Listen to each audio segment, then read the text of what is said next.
ఒక బ్రిడ్జ్ కట్టాలంటే ఎంత కష్టమో మీకు తెలుసా? ఇది కేవలం సిమెంట్తో, ఇనుముతో తయారయ్యే పని కాదు. ఇది వేల మంది కార్మికుల రక్తం, చెమట, పట్టుదలతో నిర్మించే కళ. ఒక బ్రిడ్జ్ నిలదొక్కుకోవాలంటే వాళ్లే కావాలి. వాళ్ళు లేని ప్రపంచం, అభివృద్ధి లేని దేశం. ఇంట్లో కూర్చుని, ఊర్లో కూర్చుని నెగిటివ్గా మాట్లాడడం ఈజీనే. కానీ ఒక్కసారి వచ్చి చూడండి, ఈ పనిలో ఎంత కష్టం ఉందో, ఎంత త్యాగం దాగుందో.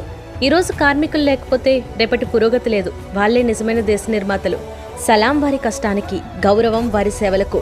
మన ఊరికి, మన దేశానికి వారే ఆధార స్తంభం.